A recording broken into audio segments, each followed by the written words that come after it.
Good afternoon. It is 5:30 p.m. The regular meeting of the Board of Trustees of San Elizario I.S.D. held this March 10th, 2021 is now called to order. Mr. Madrid, roll call, please. Madam President, let the record show all board members are present, with the exception of Ms. Becky Romero. Thank you, Mr. Madrid. On March 16th, Governor Greg Abbott granted a request by Attorney General Ken Paxton to temporarily suspend a limited number of open meetings laws to the extent necessary to allow telephonic or video conference meetings in response to the coronavirus. In accordance with those suspended rules, we certify the following. Notice of this meeting has been posted online for at least 72 hours. Although members of the board are not gathered in a central physical location, we do have a quorum in attendance at this meeting by a telephone call and internet access. We are meeting by use of both telephone conference call, online access, and through use of an email link for questions. If a member of the public submitted written comments in advance, the board president or a member of the administration will read the comments into record before or during the board's consideration of that item. If you would like to provide comment at a future meeting conducted by video conference or telephone call, please follow instructions on the meeting's notice. All other meeting procedures will adhere to board adopted procedures to the extent practicable. An audio recording of this meeting is being made and will be available to the public at a later date. We apologize in advance for any unforeseeable difficulties and ask for your patience as we navigate unprecedented conditions. If you have any questions about these suspended laws, please call the Office of the Attorney General at 888-672-6787 or by email at toma@oag.texas.gov. Thank you. May we please rise for the Pledge of Allegiance?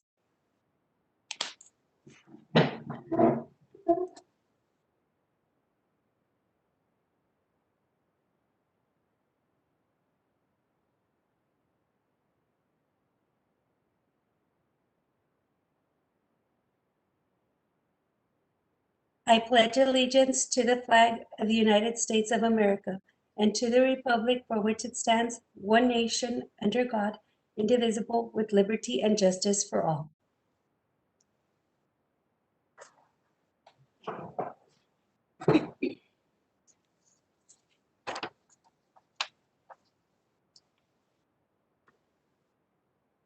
Proceeding on to item D, San Elizario I.S.D. mission statement. San Elizario I.S.D. mission is to graduate students with skills to meet the demands of a changing world by promoting student success as non-negotiable, channeling resources to match the learning needs of students, employ and retain quality staff so that San Elizario is a proud, innovative, and academically superior district. We'll move on to open forum. We did have two gentlemen sign up for open forum. Ms. Christine, did anyone else sign up for open forum? No, Board President Licon, at this time, I have no one else. Thank you, Ms. Christine. I will go ahead and read the open forum procedures. At regular meeting, the Board of Trustees will allow open forum to hear persons who desire to make comments to the board. Persons who wish to participate in this portion of the meeting shall sign up with a presiding officer or designee before the meeting begins and shall indicate the topic about which they wish to speak.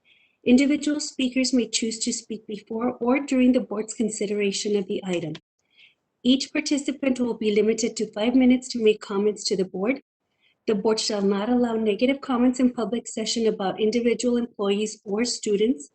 Speakers shall limit comments to items on the board meeting's agenda. Complaints about students' discipline, specific student issues, or personnel must be addressed through appropriate administrative channels. Employees or members of the public are reminded that they must follow and exhaust all administrative remedies with respect to complaints about a student matter or district personnel to the board. The presiding officer designee shall determine whether a person addressing the board has attempted to solve a matter administratively through resolution channels established by policy. The board does not respond directly to comments nor answers questions asked by speakers. Texas law does not allow the board to discuss or take action on any issue that has not been posted on the meeting's agenda. Specific factual information or recitation of existing policy may be furnished in response to the inquiries, but the board shall not deliberate or decide regarding any issue that is not included on the agenda posted with the notice of the meeting. At this time, we have Mr. Joseph Sapien and Eddie Rodriguez. Their topic will be laptop donation. Gentlemen, you have the floor.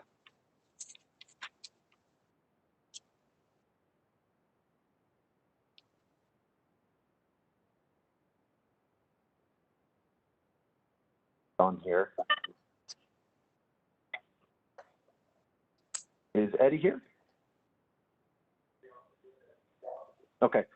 Well, I will go ahead and begin.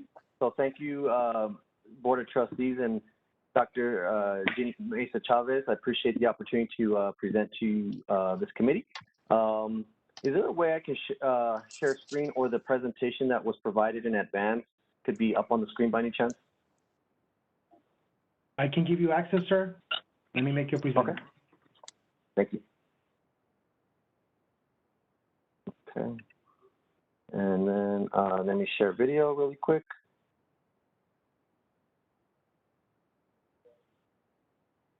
Let me see. 1 second, settings. Okay. Let me share. I apologize if I don't get this right. I'm not familiar with WebEx. Open. Let me see here. Sorry about this. Show myself. Okay. Yeah. Apologies. I cannot share the screen. I don't know where it is on my system, and I don't want to waste everyone's time. So I'll just mention to the Board of Trustees. So Joseph Sapien, Executive Director for Success Through Technology Education Foundation, and we're about discovering, deploying entrepreneurship and technology content for youth. We have 2 programs that I just wanted to mention and bring up to the board, which is our AR Science Fair. And this is a STEM competition for students. It's free. It's open to middle school and high school students. They submit their projects by April 30th of this year. So basically what they do is they take their science fair projects, and then they would upload them in our system, and then we teach them how to create them in AR.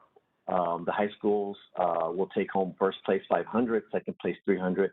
Middle schools will take home first place 200, and second place will take 100. The other program I just wanted to also mention to the board is our SayWhat.tv. This is basically our program to educate youth as part of social emotional learning. We provide mental health content in the areas of news, technology, entrepreneurship, STEAM, esports, careers, and more. And we're developing instructional material for teachers to have further discussions on our content. So it's free and made possible thanks to our partners like Creed. And all we ask is that the students and teachers subscribe to our channel, which is SayWhat.tv. I see that Eddie has joined. So Eddie, welcome. And I just was wrapping up with my programs on STTE. So you want to jump in? Sure. I'm sorry that I have some technical difficulties getting on, but I appreciate the opportunity here. Again, I just want to take the chance to thank you all. Thank President Licon, members of the school board, of course, Dr. Mesa Chavez, superintendent. You know, the engagement we have with STTE Foundation and with Joseph in particular is geared to pursuing academic excellence. It's unfortunate the pandemic has created the kind of circumstances that it has, and hopefully we're reaching a point where we can get back to full in-school engagement. But in the meantime, I think this donation of the 20 laptops is particularly noteworthy, and it's in line with our commitment to academic excellence and to trying to do the best we can for the students in this region, working with the school districts. So anyway, I'm sorry that I ended up being a little late here, but we do appreciate the partnership that we have with San Luis Audio Independent School District, its importance to the overall educational base that we have in El Paso County. And so we are honored this evening that you've given us an opportunity to explain and give us a chance to help you in this respect, because it's a collective effort for the overall objective of the students and their success. Thank you, Eddie. And with that being said, I'd just like to wrap up and recognize a few partners that made this donation possible. Emma Schwartz for MCA Foundation, CREE and SCTE, and really appreciate the opportunity to help serve that community through devices, and look forward to working more closely with San Eli and the wonderful district and the community that you guys serve. So thank you again, and appreciate the opportunity, and a special thanks to also Sandra Sanchez, who also was instrumental in making this collaboration work. And so thank you to the leadership at San Eli. Thank you. Thank you, gentlemen. Thank you very much for the donation. Thank you for your presentation. Thank you. Thank you. Okay. Okay, we will now proceed to item 3, district recognitions. 3A, Teacher and Employee of the Month for Garcia Enriquez Middle School, Mr. Richard Salcido, Principal. Mr. Salcido, you have the floor. Good evening, Board President Licon, members of the board, Dr. Mesa Chavez. We're excited to present our Employee and Teacher of the Month. I will be presenting our Employee of the Month, and Mr. Corona will be presenting our Teacher of the Month. It is with great pleasure to announce Nurse Eileen Cerna as Employee of the Month. Nurse Cerna is a very professional and respectful individual. Her rapport with the student body, community, and faculty is exceptional. During this pandemic, Nurse Cerna has established guidelines at the middle school to ensure the safety of everyone. She is always willing to help in anything from decorating our hallways, talking to students, providing teachers with additional contact information, and she always does so with a smile. She cares for students and adults regardless of the situation with enthusiasm, no matter the difficulty. She has never stopped, and for this, we are grateful. We're proud of our healthcare provider, and at times like this, we are appreciative of all she does to keep us safe. Nurse Cerna has impacted not only students, but faculty and staff by providing us with Spa Day, which helps to alleviate stress and build a strong sense of community. Her positivity is contagious and is noticed throughout the campus. And now I'm proud to introduce Nurse Cerna. Thank you, Mr. Salcido. I don't know if you can hear me. Good afternoon, Board President Licon, members of the board, and Dr. Mesa Chavez for having me here today. Thank you for that. Before anything, I want to thank God and my parents who taught me that in every situation, good or bad, and every accomplishment is a gift from above, and He gives us the grace to do all things. It is an honor for me to receive this recognition today, as I believe we are all a team and play an essential role in our campuses and district. I have found a family at GEMS as well as in our district. It is a privilege to serve my students, faculty, and community and provide the best care possible. It's giving back to my community has been an honor as I myself grew up in the community. I got to walk these halls from Loya, Alarcón to GEMS, and eventually graduating from San Elizario High School, class of 2004. I learned so much from my teachers, coaches, nurses, and every single person in that campus played an essential role. Now I have the privilege to work among many of those inspiring teachers, nurses, and counselors. I have been a nurse for 12 years, and I have dedicated 8 of those years to be the school nurse for GEMS. I love my job. What can I say? This is why every day I come to work with a passion, knowing that I can impact and make a difference in someone's life, especially in these uncertain times. And once again, I want to thank you for this recognition. Thank you.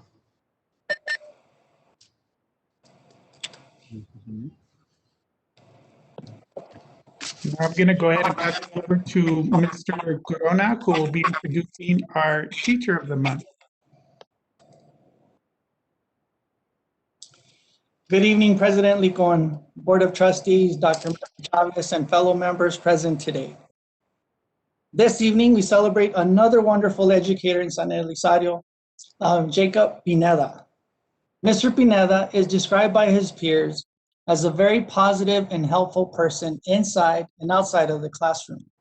We all know that this has been a very challenging year for all. But during these difficult times, Mr. Pineda has made it his mission to help out his fellow coworkers. He has volunteered his time and knowledge helping and teaching other teachers how to navigate Google Classroom and become more and more comfortable with the numerous platforms in virtual learning. Many teachers feel very comfortable reaching out to him for help. Inside the classroom, Mr. Pineda makes it a point to connect to his students. He has that innate ability to help students feel very comfortable in his classes so that they are eager to learn. He is connecting instructional lessons to real life issues and creates an awareness about difficult topics that affect our world. He is known to do such a great job that by June, students don't want to leave his classroom. And they're in for a treat because they get them at high school. Now, as described by his peers at the high school, Coach Pineda genuinely cares for the well-being of all his student athletes, his football players. He is a great role model for all student athletes and offers them sound advice on life. They always go to him. As most educators at GEMS and at San Elizario High School, he genuinely loves his students as seen in his day-to-day interactions. Now, as a bright ray of sunshine in the class, in the hallways, and on the field, we are fortunate to have him here at San Elizario. So tonight, it is a wonderful privilege to present our Teacher of the Month at Garcia Enriquez Middle School, Mr. Pineda. Thank you for that introduction, thank you to the board members, President Lincoln, Dr. Mesa Chavez, and everybody else that's joining us here today. It's a great honor to come before you guys and being here in front of you during these kind of crazy and unprecedented times in education. There's a lot of misconceptions that come with teaching right now during this time as far as it being easy for teachers, and I kind of wanted to address that and discuss how hard we're working right now. And to be honest, you know, it's actually the contrary. We're actually working harder than ever. And I can speak for San Elizario, I can speak for GEMS, and more specifically my 8th grade RLA team with Ms. Franco, Ms. Gonzalez, and Ms. Ornelas, where we're constantly collaborating, constantly working together, constantly kind of trying to implement and replicate the classroom environment that we had before to kind of foster that, you know, classroom experience that we're discussing and sharing. We're constantly trying to just, you know, implement ways to make the kids comfortable and enjoy this crazy, crazy difficult time. You know, I teach honors classes. I'm the NJHS sponsor, you know, mentioned coaching football. I also got nominated Teacher of the Year. That was really cool. And now being nominated Teacher of the Month by the students. I'm still going to grad school right now for my master's. And on top of that, still being a husband and a father of 3. It's very difficult. It's very hard. But, you know, being here in front of you kind of reflects the hard work that we're putting in. And it's just a great accomplishment to be invited here before you. I feel I constantly go above and beyond for our students, and little moments like these kind of make you cherish the work that you put into all this. And it's just very engaging and very rewarding to be here. I think I was meant to teach in San Eli with my classroom style and the way I approach things and the way I create relationships with the students. It's a blessing to work there, and difficult at times, but I always approach the challenge as something that can be a reward and something to gain experience from. So I'm just very grateful to be here in front of you guys. I'm very much looking forward to seeing the future teachers that come in front of you, to see their traits and what they possess, and, you know, just learning from each other. It's a great acknowledgement. I'm very humble and I'm very proud to work for San Eli. So just thank you for having me.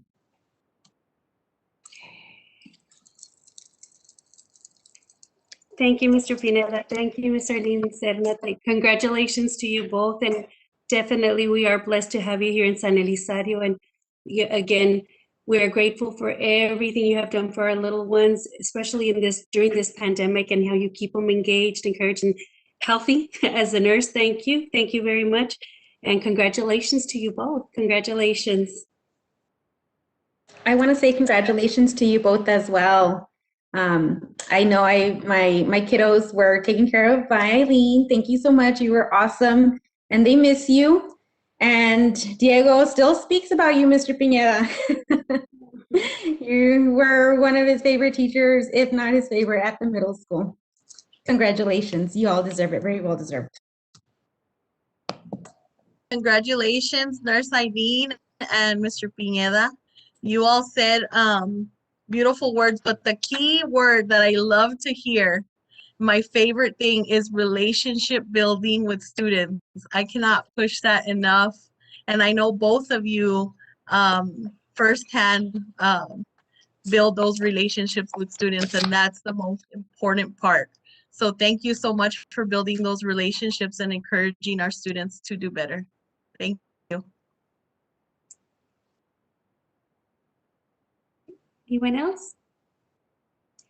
Okay, with that said, we will now be moving along. We're going to be moving up items 7, 8, 9, and 10 from the agenda, and then we will return to the remaining agenda items 4, 5, 6, 11, and 12. Okay, so we're moving on to item right now 7, new business board action items. Item 7A, discussion and possible action to approve the certification of unopposed candidates for place numbers 1, 2, and 3 for the San Elizario Independent School District Board of Trustees. Ms. Priscilla de Mata, Council. This begins on page 10 in our board book. Ms. de Mata? Good evening, Board President Licon, Dr. Mesa Chavez, and board members. It's nice to be with you again. We are revisiting election items, and there's a few changes. So let me get you up to speed on elections come May 1st, 2021. Let me begin first with the certification of unopposed candidates. If you look at this form, it is basically listing all the unopposed candidates for positions, place numbers, 1, 2, and 3.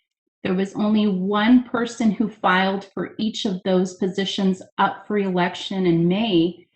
For this reason, all those candidates are unopposed. What that means is that basically come May, after the election, those 3 persons, Michelle Garcia for place number 1, congratulations. For place number 2, Eduardo Lopez Cota. For place number 3, Mr. Madrid, congratulations, Mr. Madrid. Come May, right after the election, we're gonna basically swear those 3 individuals into those positions. Again, they're unopposed, and for this reason, you are able to cancel the general election today. But first things first, this certification of unopposed candidates needs to be approved by the board. The next item will be the actual cancellation of the election. Okay, so with that said, trustees, do we have any discussion on item 7A of the certification of unopposed candidates? Congratulations, Fernie. If we don't, may we have a motion? I move to approve item 7A. Okay, and that was a motion by Ms. Hernandez. Yes. Okay, do we have a second? I second. And that was Ms. Garcia? Yes, ma'am.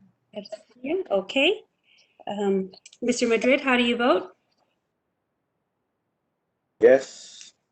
Okay, Mr. Chavez? Yes.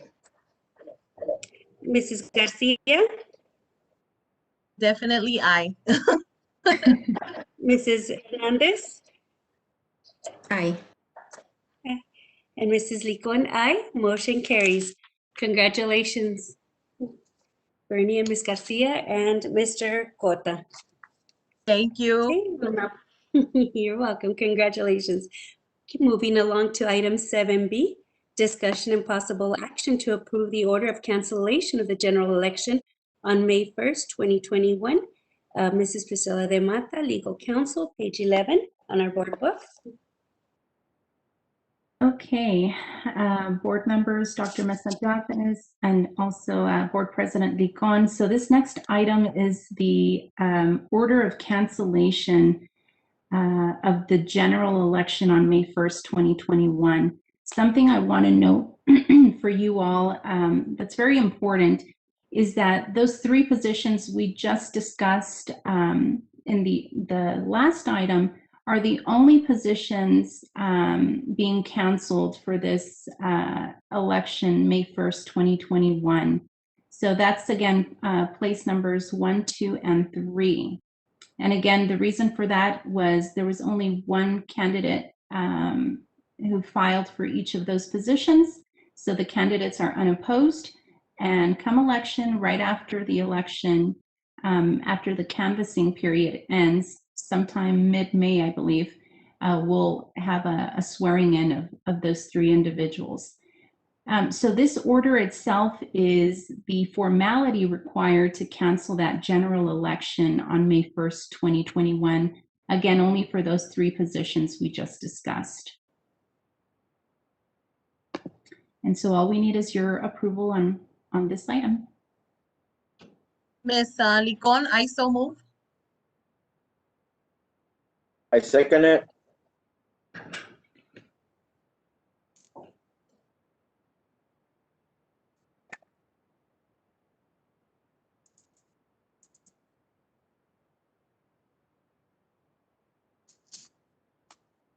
There was a second by Mr. Madrid, Ms. Licon. I don't know Yes. if you heard. Yes, there was a motion by Ms. Garcia, second by Mr. Madrid. But Mr. Madrid, how do you vote? Aye. Okay, Mr. Chavez? Aye. Thank you. Mrs. Garcia? Aye. Mrs. Hernandez? Aye. Okay, Mrs. Licon, aye. Motion carries. Cancellation of the general election. Moving on to item 7C, discussion and possible board action to approve the order of a special election for May 1st, 2021 to fill the vacant unexpired 2-year term for place number 6 on the San Elizario Independent School District Board of Trustees. Ms. Priscilla de Mata, Legal Counsel, page 15 in our board book. Good evening, everyone. So yet another election item. Let me summarize what happened here in hopes that I won't confuse myself all over again. But basically what happened here is that back in November, the school board had a vacancy. Ms. Jaques resigned as she was elected to San Elizario City Council. That seat remained vacant. You're allowed to do that. You're allowed to keep that seat vacant until the next election under the Education Code. What kind of complicated this matter is that when we added this vacant position to the general election, number 1, no one filed to run for that vacant position. And number 2, what's required under the election code is that a special election be called. And the special election actually should have been called from the beginning. So the good thing here is that we have enough time to call a special election to be on the ballot for May 1, 2021. And it would be only for this single vacant position for the 2 unexpired years left on the term. So that's what is before you today. What this means is that your general election has been canceled as of a few minutes ago when you approved that order of cancellation. But now you are ordering a special election for May 1, 2021. And again, it's only for this vacant position, place number 6. Thank you. Thank you, Mrs. Mata. Is there any discussion on item 7C, I got a please? question. Oh, Sure. go ahead. I have a question. Yes, So- Mr. Madrid. So we go through the motions of setting up this, and we don't have any applicants or signing up to run. Then what's our option? Assign someone? Yeah, so that's something that we're looking into because that's a possibility, Mr. Madrid. The first round, basically, when we added this vacant position to that general election, nobody filed. There's a chance that no one will again file for this position. So what happens if no one files and that position remains vacant come the May 1st elections? I think that the possibility is that it's going to be filled temporarily with an appointment by the board. I will confirm that. I'll make sure that I lay out all the options for this board if that does happen. March 22nd, later this month, is the last day to file for that vacant position.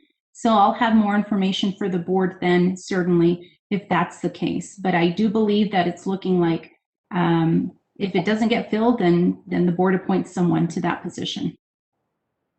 Well, I do hope somebody signs up. My only other question is, so March 22nd, nobody signs up. Do we cancel the election as well? Yes. Yes, you would cancel the election. And then I believe at some point in May, there needs to be a declaration of vacancy from the board. And I'll work with the board on that. And then I believe sometime after that, you would appoint someone to that vacant position, but only up until the November election. But I will confirm those details for you all before then. Legal counsel Demata. Sure. So will we need to make sure the board's prepared for a special board meeting in the event that it needs to be canceled, or what's our time frame? I don't believe so. I'll confirm with Lisa Wise, the elections administrator with the county. But I think so long as you cancel the election before early voting begins, I'll confirm. That's a good question, and I'll make sure to follow up with Ms. Wise on that. Okay, we'll make a note of it. Thank you. Thank you. Okay. Are there any other questions? No, for Mr. Madrid, he asked what I was gonna ask because I wanted clarification on why we just didn't appoint. We couldn't just appoint anyone, but it was because that seat stayed vacant for so long. And to just to add to that, Ms. Garcia, you did have the option, the board has the option to appoint someone temporarily to that vacant position until the next election. How much would we be saving if we appointed instead of ran a special election? You really don't save anything, because at the end of basically that appointment is very temporary. It's basically only until the next election. So you still have to order an election, whether you appoint someone to that position or not. That's assuming that there's more than 1 year left on the term. In Ms. Hakis's place 6, for example, there's 2 years left. So that's the reason why it needs to go to an election, basically. Okay, thank you. Any further discussion? If not, may I entertain a motion, please? I so move to approve item 7C as presented. Okay, we have a motion by Ms. Hernandez. Is there a second? Second it. Okay, Mr. Madrid. Okay, motion by Ms. Hernandez, seconded by Mr. Madrid. Mr. Madrid, how do you vote? Aye. Mr. Chavez? Aye. Mrs. Garcia? Aye. Mrs. Hernandez? Aye. Mrs. Licon? Aye. Motion carries. Thank you. Moving along to item 7D, discussion and possible action to approve the election services contract with the County of El Paso for the special election on May 1st, 2021. This is Priscilla de Mata, legal counsel, and that one is the new version that had been sent to us yesterday. So we'll see this version. Good evening, everyone. Me again. This is the contract the county provided for the special election. So the cost of ordering the special election and actually having the county conduct the election is much less than it would cost the district to move forward with a general election. there exists a possibility that you only get one person to file for this vacancy. If you end up with an unopposed candidate, then we'll go ahead and cancel the special election as well. And basically that would save you the cost of the special election, which I think is being, the cost estimate was provided to you in your board packet. So this is a standard contract. It's used with all the other school districts for joint election services.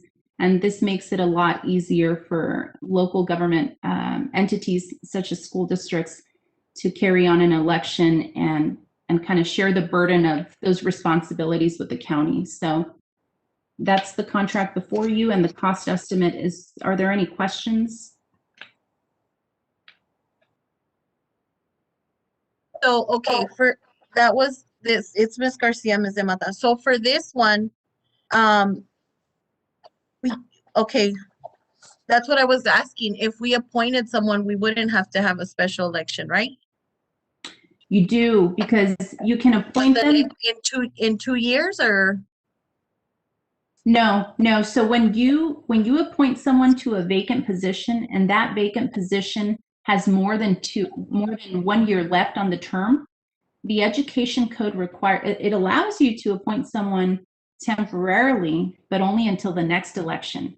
So what it means is that while that person is appointed to that vacant position, you all still have to order an election and put that unexpired term on the ballot. It's kind of, yeah, it's quirky and it's very specific, and it's not only the education code, but it's the election code in conjunction, working together. So it makes it a very interesting area of law for school Yeah, like, I don't get it.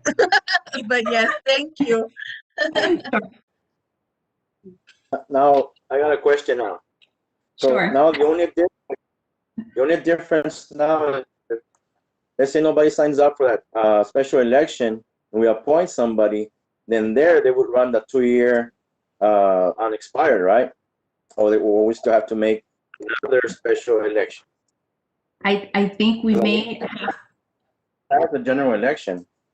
So I think what might happen there, Mr. Madrid, because assuming no one files for this vacant position, right, on March 22nd, you're left with a vacancy and the board decides, let's appoint someone in the meantime. That appointment would only last up until the November election, because basically the education code requires you to fill that vacancy as soon as possible. So you'd be looking at another election in November. I'll confirm, but that's my understanding. So for the candidate, it'd be better to have the election, right? Because then they'll be running, we'll be appointing, and they'll be right away. Yeah, it'd be better for a candidate to file now up until starting tomorrow and through March 22nd. That's the filing period. Because if they file, they're going to be filling that vacancy for 2 years, as opposed to being appointed by the board for what, a few months, 6 months, from June to November. Yeah. Yes. Okay. Yes. I should know that one because that's what happened with mine. It was only, I think we had to have, there was an election, I think 6 months. Yes. That's right. You filled a 2-year unexpired term. Okay. Correct. Yeah. Okay. So if there's no further discussion, may I have a motion on item 7D, please? I make a motion to approve item 7D as presented. I second. It's Mr. Hernandez. Thank you, Mr. Chavez. A motion on the floor by Mr. Chavez, a seconded by Ms. Hernandez. Mr. Madrid, how do you vote? Aye. Mr. Chavez? Aye. Mrs. Garcia? Aye. Mrs. Hernandez? Aye. Mrs. Licon? Aye. Motion carries. Thank you. Thank you, you. Mrs. Dema. Thank you. Moving along to item 8, presentations and discussion. Item 8A, TASB Pay Systems Review. Ms. Luz Cadena, TASB Consultant, and Ms. Blanca Cruz, Human Resources Director. Ladies, you have the floor.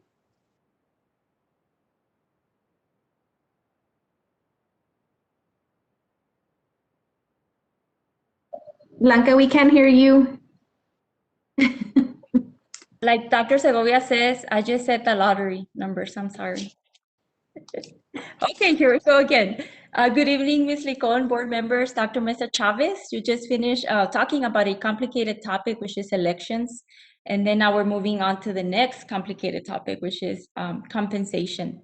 As you all know, our district engaged with TASB, the Division of HR, to conduct a study on our compensation practices and provide recommendations for our district.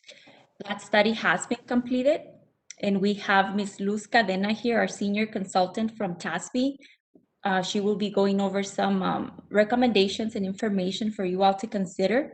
There won't be any action taken today, but she will present the information to you all. So Ms. Cadena, I see that you're here, so the floor is yours. You should be able to share your screen as well. So thank you very much. I am getting ready to share my screen, and so hopefully I don't have an issue with this.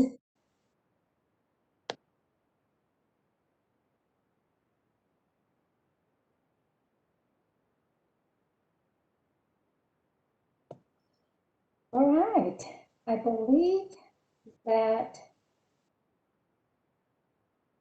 we can see it. We have the screen shared now? Yes, awesome. we do. Okay, awesome.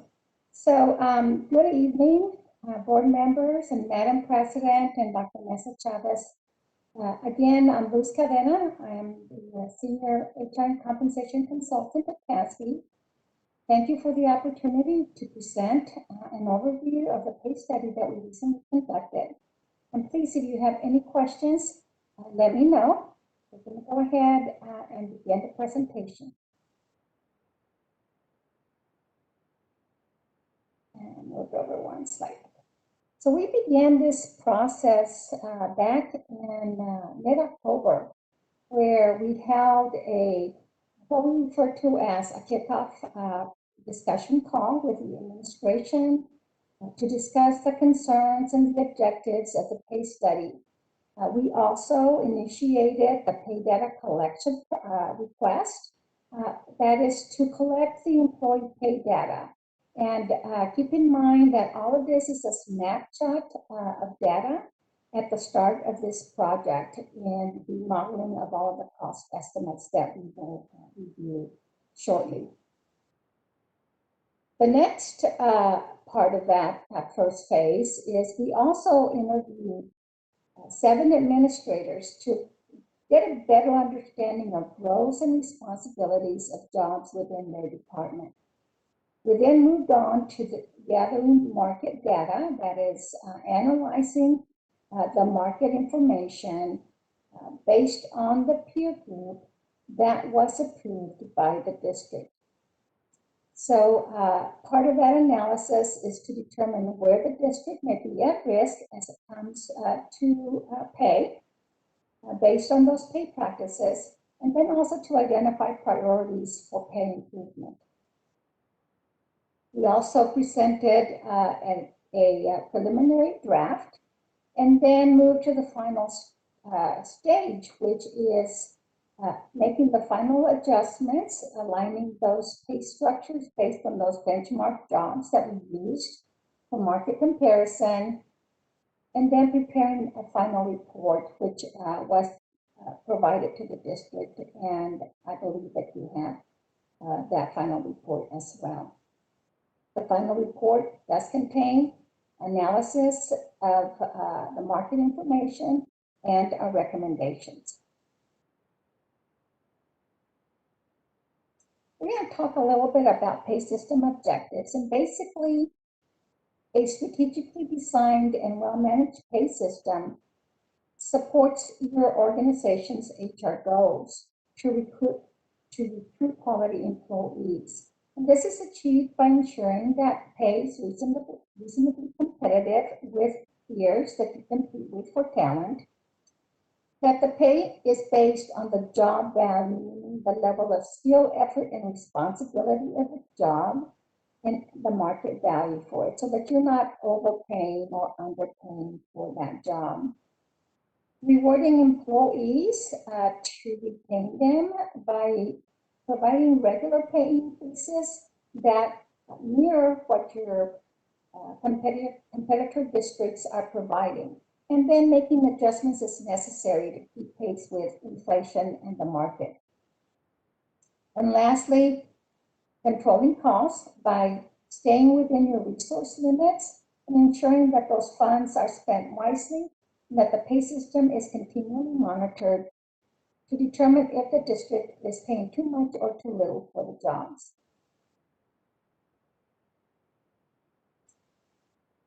Conducting market analysis is an important component for a well-managed pay system. Market data is a critical piece of information for making decisions about pay, especially given that salaries and wages account for the largest component of a district's budget. But it's important to not react to data comparisons without understanding or questioning what it means. Pay rates that may be high or low, as we can see here, we've got some pay rate comparisons that are in the 80%, and then those that may be in the 120%, may be appropriate depending on various factors. Could be that an individual has been with the district or in the job for a very long time. So experience level of incumbents, a specialized skill or expertise requirement of a job will also impact the market position, as well as market volatility of the position. And think here shortage area type positions, whether it's sometimes it may be technology or it may be more special ed positions. An ideal market position, though, is to pay within 10% of market, as is noted here, a 90 to 110% of market, with that target or market rate being where you see the bull's eye. So paying within 10% of market and the majority of your experienced employees clustered around that target rate of pay is the ideal market pay position.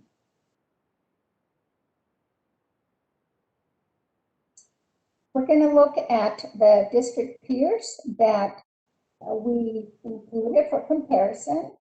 These are the area districts. Of course, there are some rather large districts in the mix, but we also added non-school market. This is third-party sources that we purchased, and we incorporated that for positions with similar jobs that are outside of the K-12 education environment. Now, for directors and above positions, we did use statewide similar size enrollment market comparisons to get a better apples to apples comparison between jobs.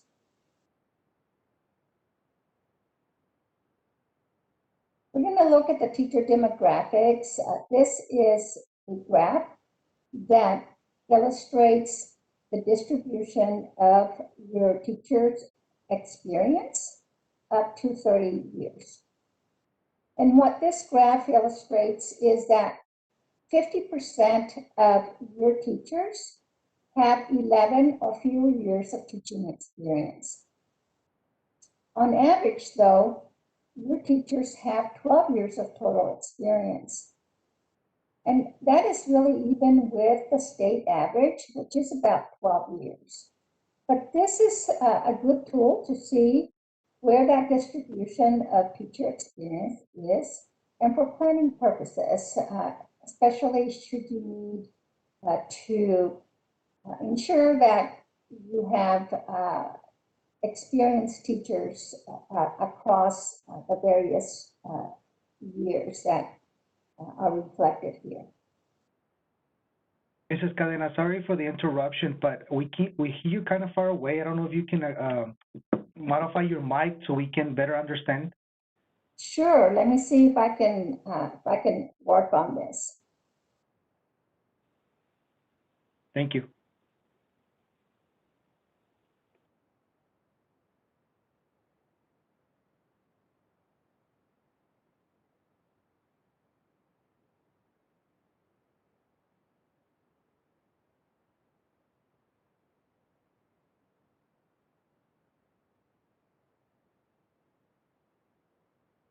Trying to see if I can get that. Can you hear me better, or is it still the same? I think it's a little bit better. Okay, good. I'll try to speak a little bit louder too. Thank you. So the next graph reflects the teacher schedule comparison at each of the 5-year benchmarks that we've surveyed. Now, this graph illustrates where your hiring schedule is, which is that orange line. The green line illustrates the average salaries that include the HB3 increase that was $500. And then that blue line is the median salaries of the teachers, teacher pay within the peer group that we just looked at. So you can see here that district teacher pay is fairly even with the median market values across those benchmark years, with the exception probably at that starting pay where it is the least competitive, and it's at 99% of market. It's 1% below that market median. That's about $532. And we're going to take a look at the actual dollar value detail in the next slide. But that green line is really reflective of the teacher pay that includes the HB3 $500 amount. It wasn't added to the schedule, and we are recommending that that amount be added to the schedule because you are required to pay it, and it just improves your market position by adjusting your schedule with this amount. The detail, as I mentioned, is in this slide, where we can see that across those 5-year benchmarks, you really were at 100% of market, except for that year one, where it was 1% below. And that is with those salaries, including HB3. Now, the next slide is how you compared without adding or including the HB3 to your hiring schedule. So we did make you look a little bit less competitive when the schedule was not adjusted for that increase amount.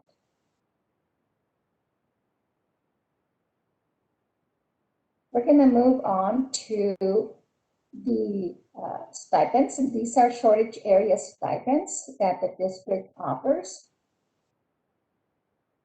And the district offers stipends for most hard-to-fill teaching areas that your peers offer as well. We do offer a $1,200 stipend for a master's degree in a content area. And offering stipends for master's degrees in the teacher's content area is really a very efficient and effective use of the district's financial resources, because you are offering the stipend for something that adds value to the district. Across all of these teaching area stipends, they are even with or above your competitive market medians, as you can see here. So your secondary math stipend is spot on with the market median. And then the other stipends, except for the self-contained special ed, that's just slightly below the market median of the $2,250. But again, you're doing well with this category. You have moved away from offering just a general master's degree stipend. And we pretty much, working with districts, usually recommend that districts, especially during these times where funding is very limited, that you spend those dollars wisely and really pay for what is going to add value, which is that master's degree in a content area stipend that you offer. We're going to take a look at the market comparison position for the administrative professional job group. We were able to match about 12 positions. These are district administrative professional positions in the central administration pay group to our survey benchmarks. When we compare the pay, district pay, to the median values for these benchmark jobs, your pay on average is at 96% of market. Now, most of these central administration positions are single incumbent positions. So you can see here that overall, your pay is really just about 4% below the market value. But when we also look at where your current midpoint values are, that comparison drops to 90% of market. And this comparison is taking a look at your current midpoints, comparing those midpoints to the benchmark values for the positions in the central administration category. We don't capture minimum pay comparisons for the exempt pay group, and that is captured for the non-exempt when I cover that in the next slide. For your campus administration group, which accounts for your principals and assistant principals and your counselors, we have 9 of those jobs, district jobs, that we were able to match to our survey jobs. And pay for these positions is at 98% of market, with those midpoint values being 6% below. And then lastly, for the professional category, this would be your position as accountant, DIAGs, other professional level positions could be your speech language pathologists in these categories. And that comparison is at 99% of market, and the midpoint values are a little bit more competitive at 98%. There's 19 district positions that we were able to match in this category. What the pay grade midpoint comparison shows and confirms is that we did need to make some adjustments to this current structure to make it a little bit more competitive. And so we did realign the pay structure somewhat, and that way the district remains competitive with your market peers. Moving on to the non-exempt group, very similar to what we conducted for the exempt group by job group. The administrative technical support category, we had 16 district jobs that we were able to match to our survey jobs, and pay for this group of jobs is at 93% overall. The midpoints were at 93% of market. And as I mentioned, for non-exempt, we also analyzed how competitive the district starting rates of pay are, because non-exempt employees are The starting wage is very important for hourly employees. It is an indicator to them of how competitive pay may be within the district and for the job that they have. And so you can see here that the range minimums for this group of jobs is low, as well as the pay range structure. And then overall, the pay for your administrative technical support group is the least competitive to the market relative to the instructional support and operations support group, where we had 7 jobs in the instructional support, which are your instructional aides category there. For the most part, your operations support is your maintenance, your bus drivers, and your skilled trades, cafeteria workers. There's 19 of those district jobs that we were able to match. And for these 2 categories, the district's overall pay is at market, 100%, or slightly above at 1% of market. But your range midpoints were below market. They were at 95% for your instructional support, and then at 96% of market for your operations support. And continuing with the same trend, your starting rates of pay for the other, these 2 other categories were below market, with the instructional support starting rates being 92% of market, and then operations support being 93% of market. So anything that's 100% of market, you're spot on, you're right on market value. Anything that's below that is, you are below market. And keep in mind that paying within 10% of market, except for the teacher schedule, because the teacher schedule, you want to make sure that you are fairly close to the market median paying your teachers, at least that schedule that you have for teacher pay is aligned fairly closely to the market median. Pay for the other groups within 10% of market can be considered to be a competitive range of pay.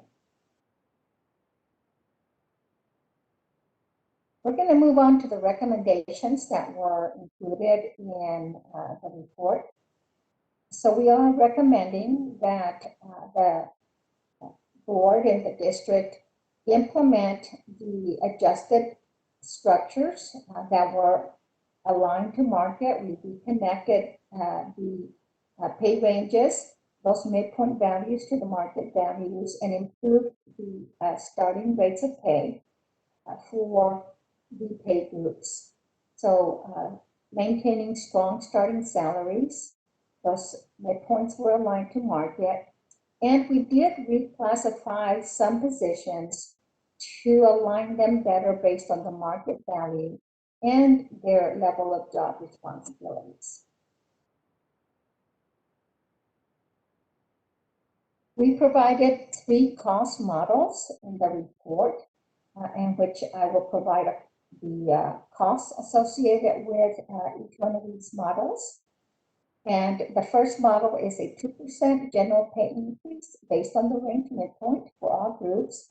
The second model is a 1% based on that range midpoint.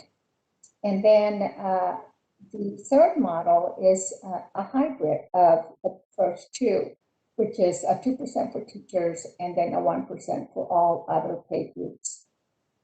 For the teacher structure, the general pay increase is calculated as a percentage of the market median salary, whereas for the other pay groups, that general pay increase is calculated as a percentage of the employee's pay grade midpoint.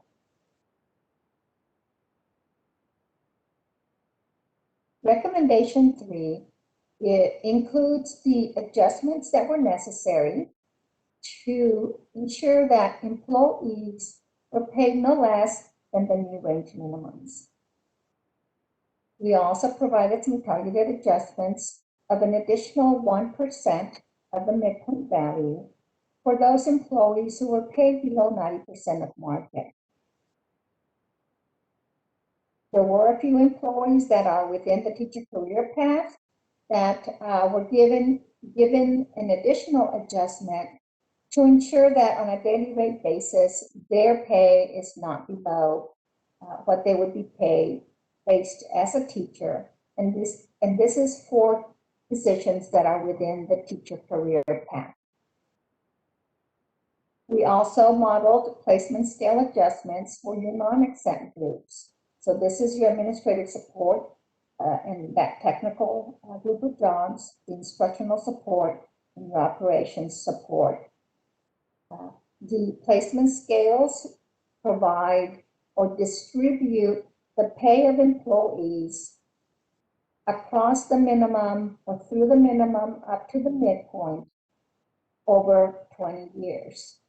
And it creates separation between employees and their user experience so that pay is not compressed and you're paying them based on the experience that is relevant to the job that they have.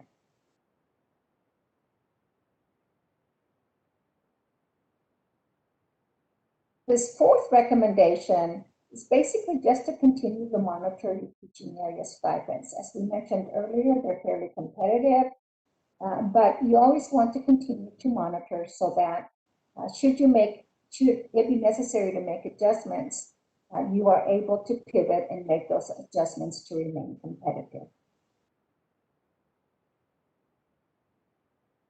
Recommendation 5 includes rolling in stipends. These are job-related stipends to two positions. They were your diagnosticians and your speech language pathologists who were being paid a stipend. Many times districts find themselves needing to offer stipends for positions, particularly in the special ed group, to be able to recruit, retain, and remain competitive for these jobs that are commonly found in the health and medical field, which the district has to compete with for talent. And so we recommend that those stipends just be included in base pay. Those ranges have been improved and should help the district be competitive to attract for those jobs. And just discontinue the practice of having those stipends offered for these two positions moving forward. We are also recommending that the district consider offering a 50-cent shift differential for the second shift security guards. These are the guards that work the evening and the night shift. There is, I think, approximately maybe 6, if I'm not mistaken, employees that would be eligible for this shift differential. And this helps with the recruitment and the retention efforts, especially with the second and night shift, which are a little bit harder to fill because most people don't want to work those type of shifts.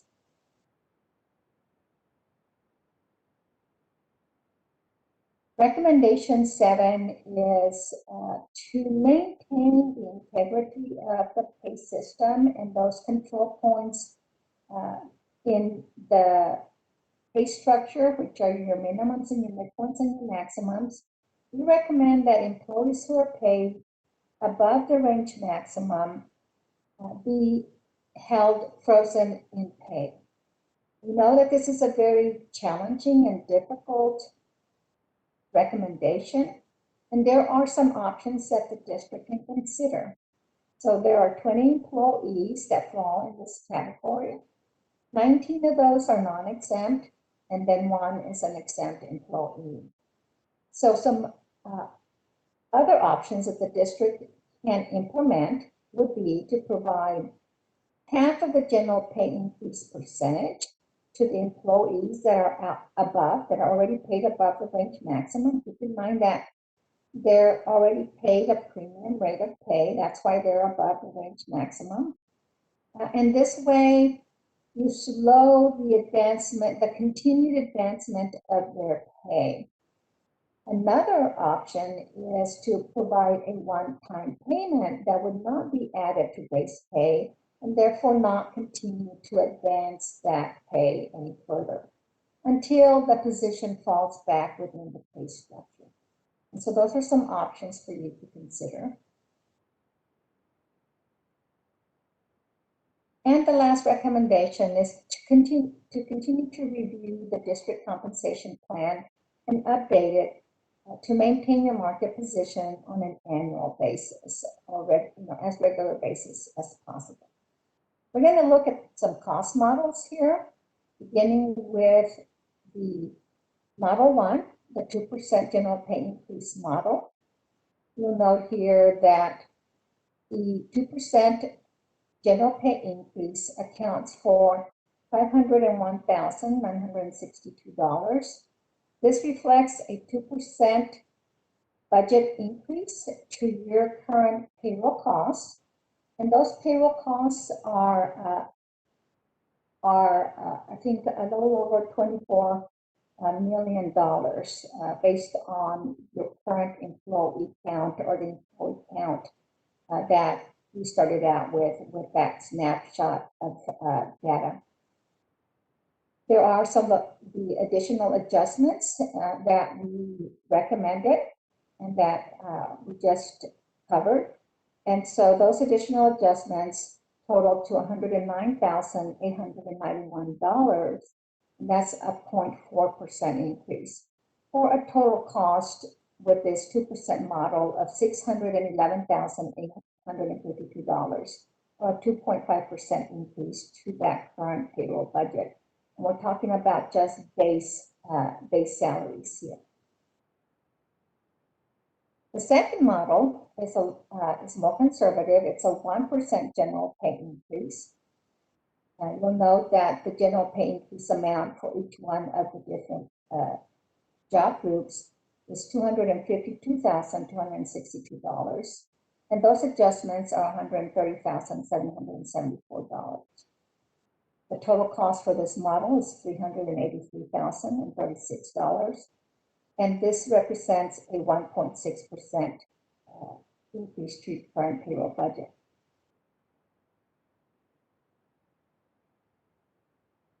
The last model, this is the hybrid model.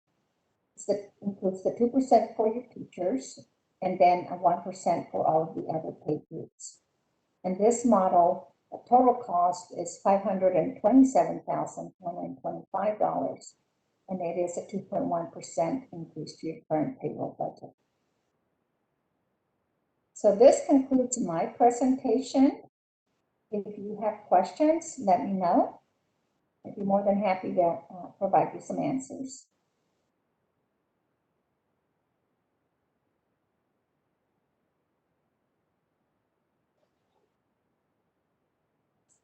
Okay, any questions? No, ma'am. Okay, Ms. Cruz? No, just to say thank you to Ms. Cadena and the supervisors that participated in the study. I know that, they were a big part of the data collection, so we appreciate it, Ms. Cadena. And that's all I have, Board of Trustees. Thank you. Thank you very much. Thank you, Ms. Cadena. Have a good evening. Thank you very much. Bye-bye. Thank you, Ms. Cadena. Thank you. you. So then, thank you, Ms. Cruz. Okay, moving along then to item 8B, focus on student outcome goals. 8B1, Garcia Enriquez Middle School, monitor student progress.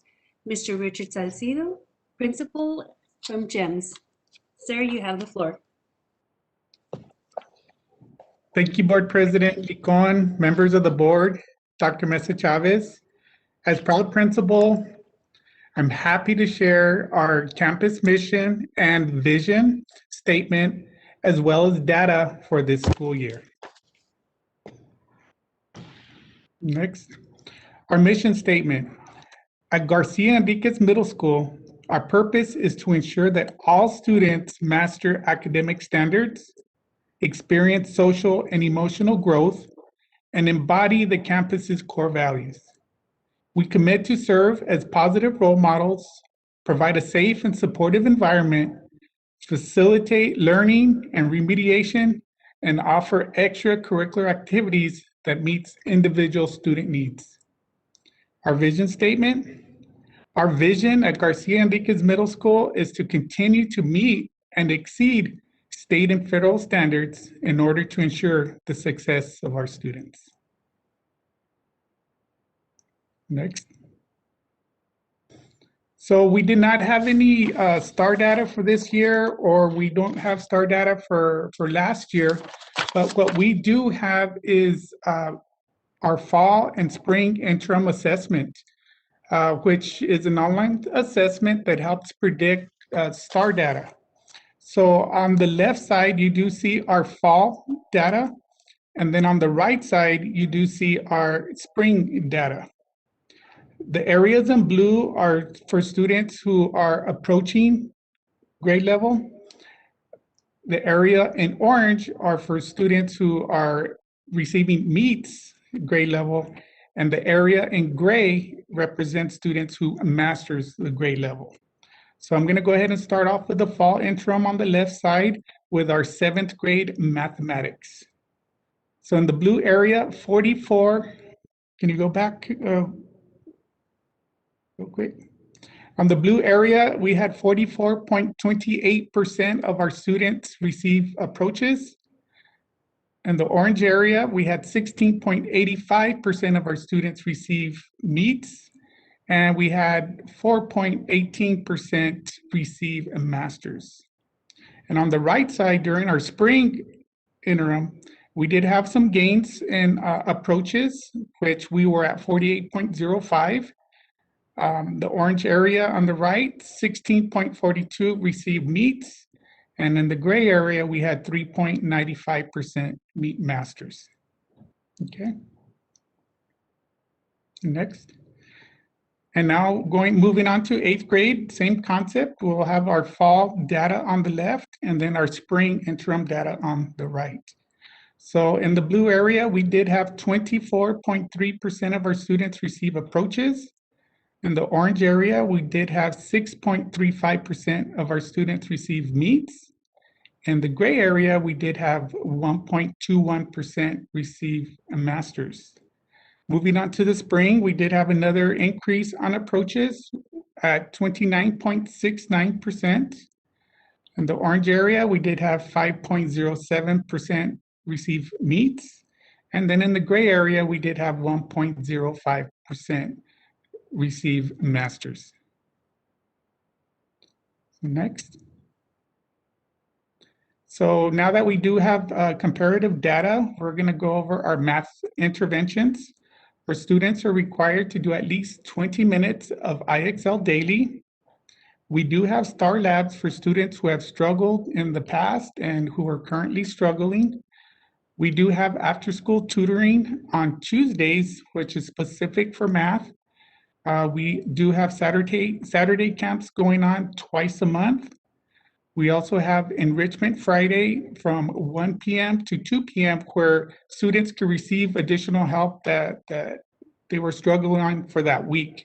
So they get tutoring and extra help during that time on Fridays.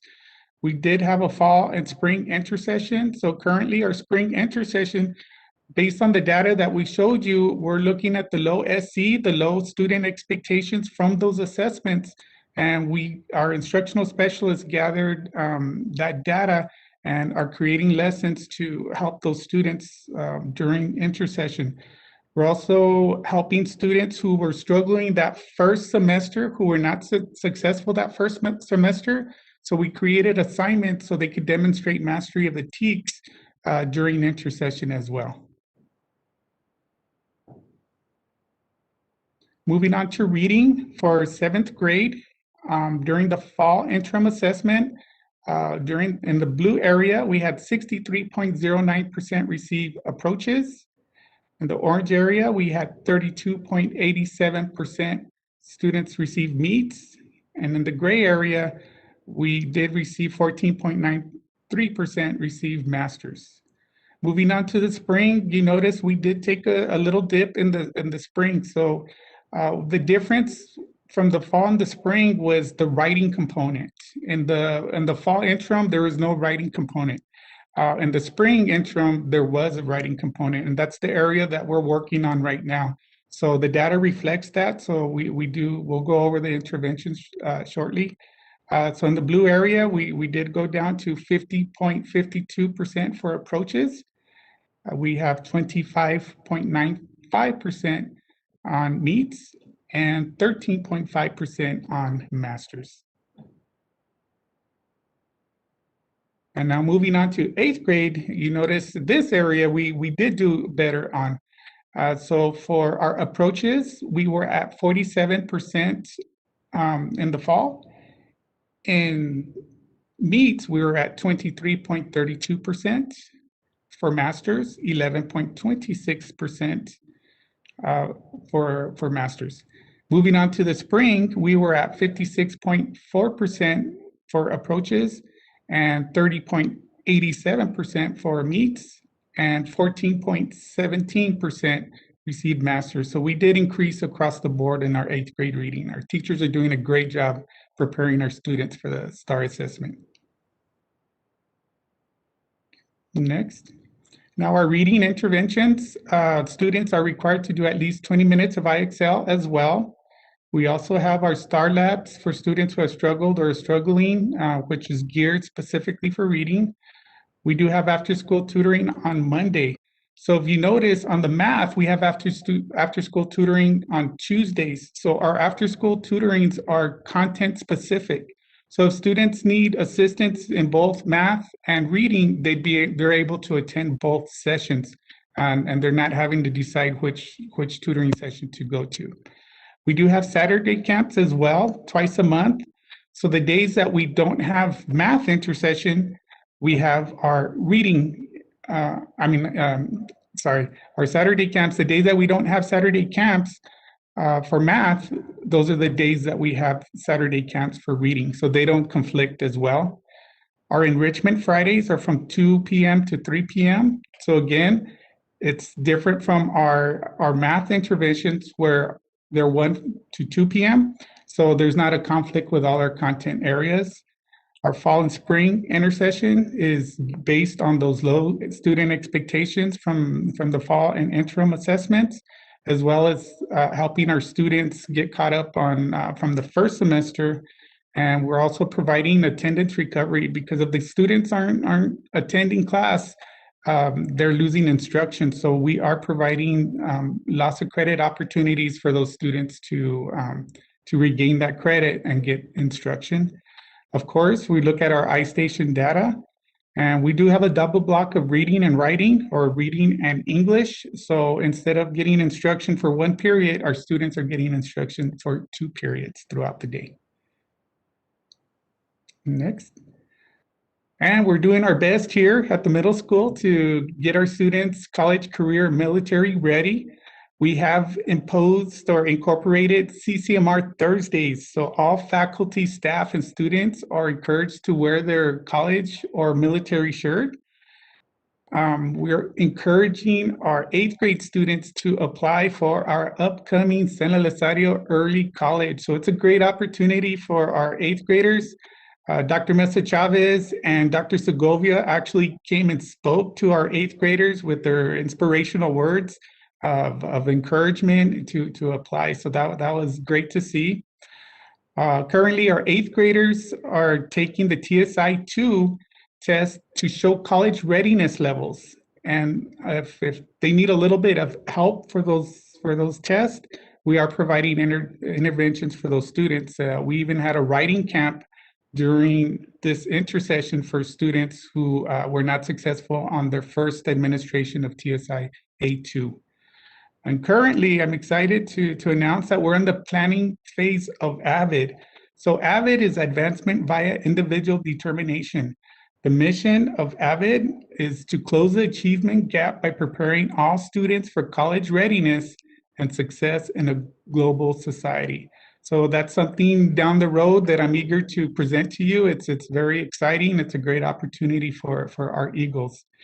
And of course, our counselors are doing their personal graduation plans with our 7th and 8th graders so they could plan their pathway in the high school and sharing what they're interested in, what career they're interested in. So our counselors are meeting with our students regarding that.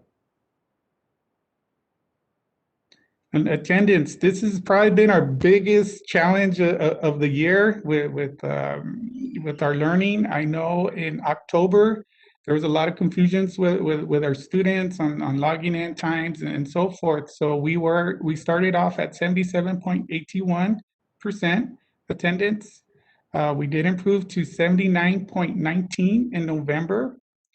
In the gray area, we did take a dip during December. So I think the Christmas holidays took a little dent during that.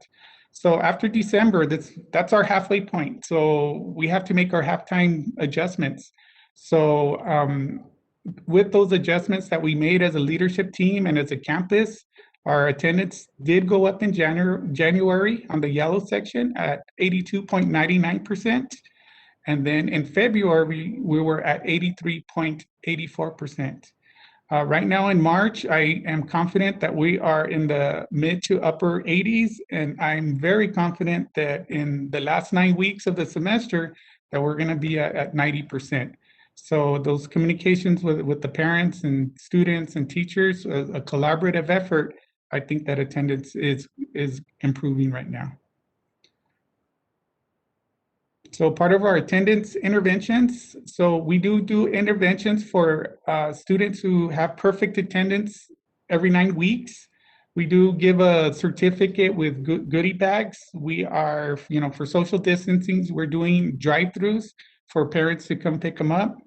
One of the adjustments we made this second semester is now we're doing weekly perfect attendance, because sometimes it's hard to get perfect attendance for 9 weeks. So we're recognizing those students who had perfect attendance on a weekly basis. So we've been doing drawings for gift cards or goodie bags. So that's been fun to do. For parents who have, or students who have excessive absences, we do have a 45-day intervention plan. So we could work together with the parents, the students, and ourselves on a plan to help them be successful with their attendance. Our leadership team, which comprises of myself, Mr. Corona, our instructional specialists, and our counselors, we made personal calls to students and parents who have had excessive absences. Our instructional specialists have set up Google Classrooms to provide opportunities for students to make up seat time during absences. So their Google Classroom consists of Nearpod lessons where once students demonstrate mastery, 70% or above, they can earn an hour. Some assignments are worth 2 hours, some are worth 3 hours. So they did a fantastic job setting up those Nearpod lessons to help our students regain their loss of credit.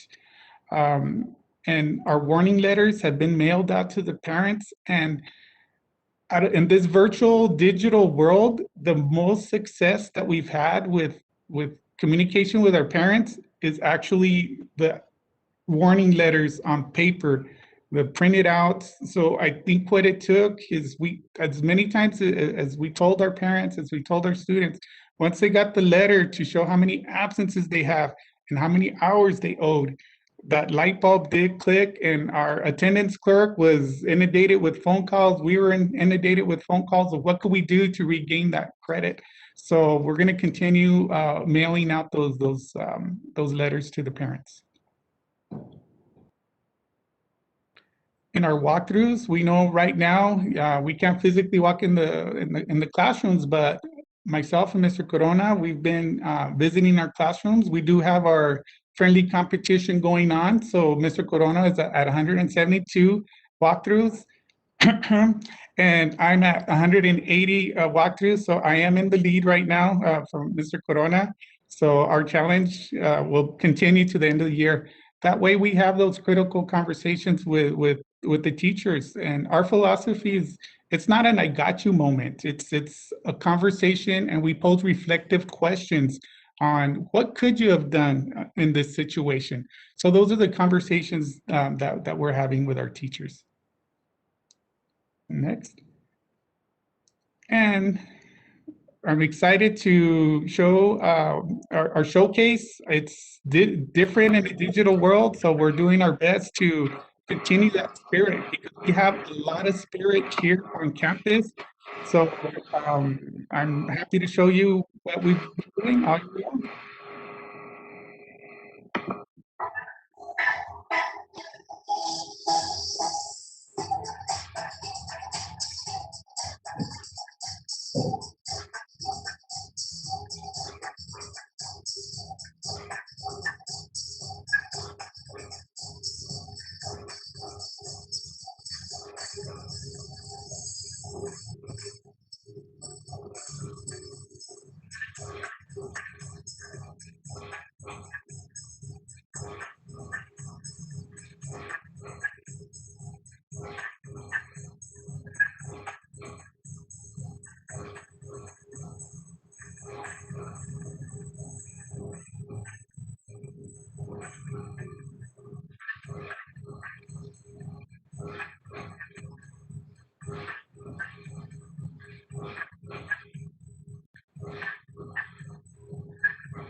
And thank you for your time. And if you have any questions, the floor is open.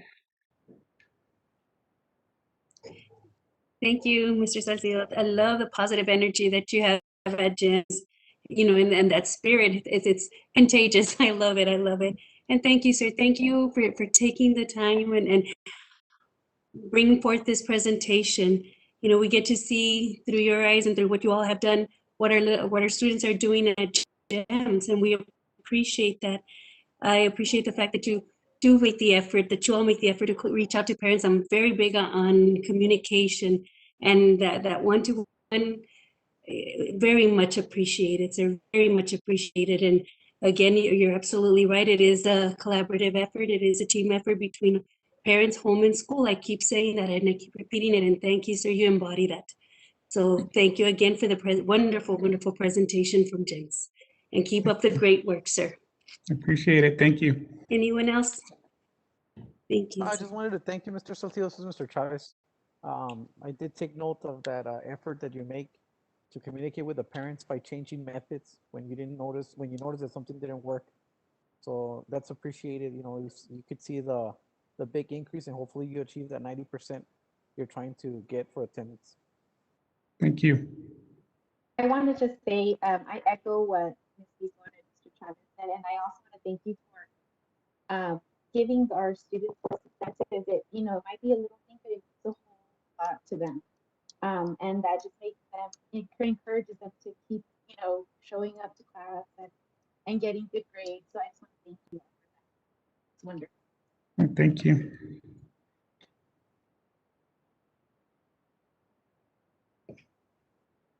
I can't wait to meet you all in person someday. I got to meet a lot of the district personnel that I haven't met. So I look forward to meeting you all in person soon. Absolutely, absolutely.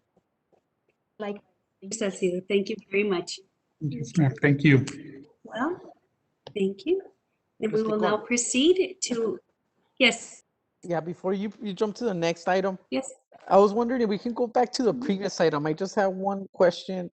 I thought they were going to show some more of the slides that we had on our booklet, and I just kind of had some issues with my mic. But I had just one question for Ms. Cruz in reference to the previous item on the pay scale. Yes, of course. So, okay, thank you, Mr. Salcio. So then we will go back then to item 8A with Ms. Cruz. Yes. Okay. Okay, good evening, Ms. Cruz. Question, Mr. Okay. Can you hear me? Not sure Yes. they can hear. Yes. The only question I had, Ms. Cruz, is, I know you guys gave 3 proposals, but I was more worried about how we're going to address the discrepancy on pay on like people that are down 30% or above on I guess on the medium pay, on the market pay. Is there any proposal where we just fix or try to address those specific issues instead of trying to give everybody a pay raise as a whole? Yes, that's actually some conversations that we've had with our cabinet, not our budget team, talking about the equity adjustments. We did take care of some for teachers this last budget cycle. If you remember, we looked at years of experience, where they were on the scale, because unfortunately, depending on the year that some teachers were hired, we had different pay scales. So that put them kind of behind the current pay scale.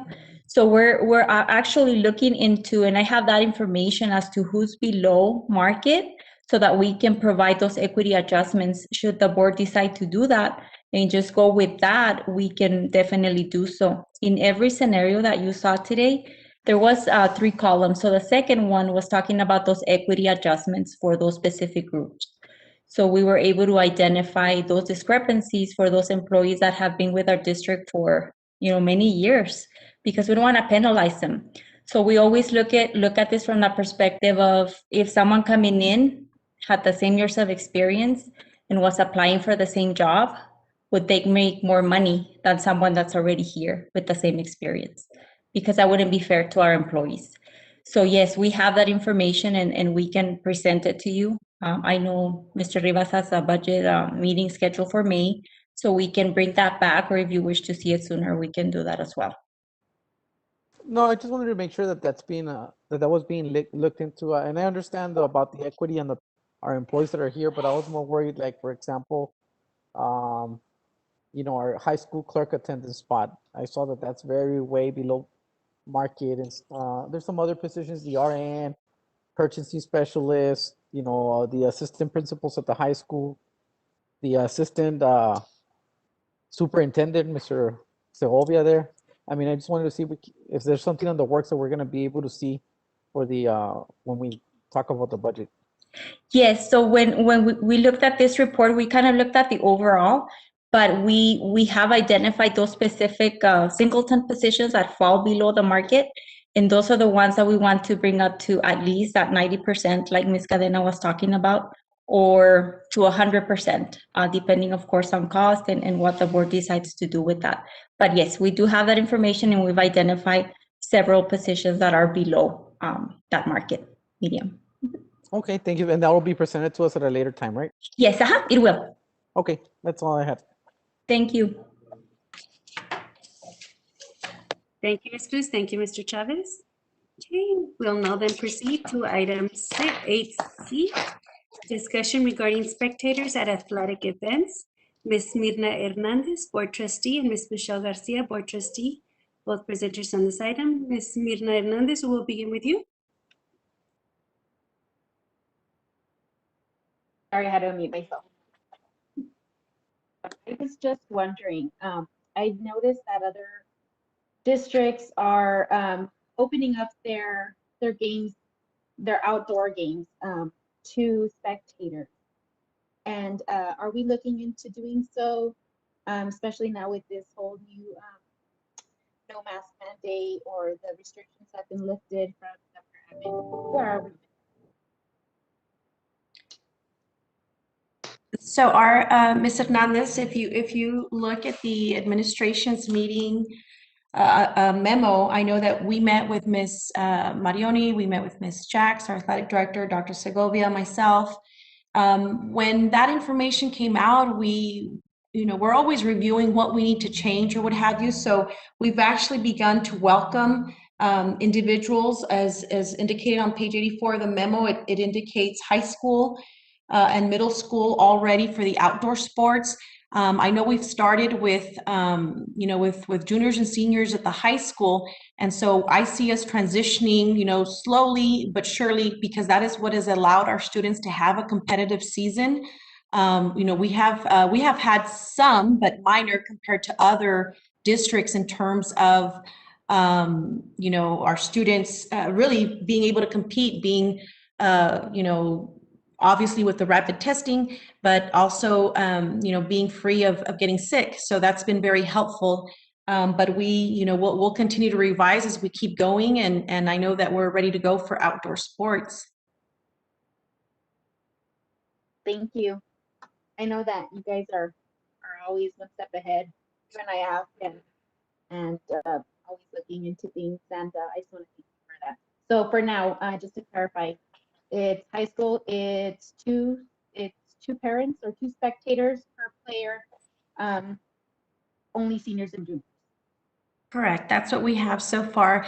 And I anticipate that we'll keep reviewing it as we keep going forward. I think one of the scary parts for employees who work on the other end is to go full-blown open. I think that it has helped us even with the governor's lifting of orders today at 3 o'clock. The fact that we are bringing all of our staff, everyone back March 22nd, it just shows how we've paced ourselves without even knowing, pretty much anticipating, that we've tried to do what's right by our employees, our students and parents, by taking a slower transition than other districts, other situations, just really taking into consideration the safety of all.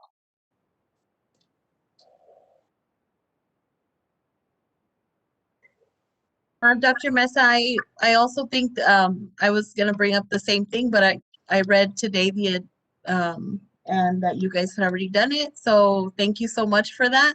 I think our community members are responsible. I think they understand social distancing and wearing masks. And, it's been a whole year almost. It's been a year already of COVID, and I think they'll be responsible. And I know that you and the team has taken the appropriate measures to keep everybody safe. Dr. Mesa, on that note, you explained that it was only going to be for seniors and juniors. Do we have an estimate on when it'll be for the other students, or can we kind of analyze how many parents are going for our seniors and juniors and then go from there? I would hate to have, parents that are really involved with our freshman and sophomore classes left out, just to keep it even across the board for them. And maybe if we don't have that many people showing up, just allowing our freshmen and sophomores also to have that opportunity. If we could, please. Absolutely. The information's been noted, and I'll make sure that we keep monitoring that. Usually it'll take us about a week or 2 weeks, just to gauge the size of the crowds and what have you. And we have to also pay attention to some of the venues like our stands for baseball or softball are not as large as like you would have for the football field or anything like that. So I know the team will begin evaluating or has already probably looked at. I know Mr. Martinez is listening, and I know that as we open up, depending on how many people we have, for instance, those stands out there for softball and baseball, we just want to make sure that everybody feels safe and we're able to accomplish it successfully. I do think that really the wearing of masks above all is what's going to help us. And so I think that, we'll just continue to monitor and definitely consider what you're indicating. I know that you're saying about the stands in softball and baseball. Could we possibly allow parents to bring in their own chairs, their little folding chairs? Yeah, I mean, they do that anyways when there was not any COVID. So I think that actually already helps. It's just a matter of maybe having them situated, with the appropriate distancing within their own family or the individuals attending with them. So absolutely, I know the team is listening, and we'll look at that and keep proceeding forward until we can fully open safely. But I think this is exciting, the fact that we have taken the approach that we have, and I do not take this credit alone. I have to thank the cabinet team, our leadership team, our principals. Everybody has done a fantastic job, and where sometimes we wanted to be impatient, sometimes it's helped for us to be patient. So we're thankful for that. So I accept the compliments on behalf of my team, but we'll keep working through it. And thank you so much. I know that you guys work really hard, and I know our kids are going to be so excited because, I mean, having your parents in the stands is it's awesome. You miss the crowd, the cheering and everything. So thank you so much for doing that, and we really appreciate it. You're welcome. Thank you.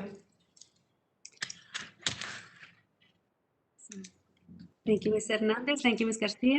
We will now move on to item 9, reports and information.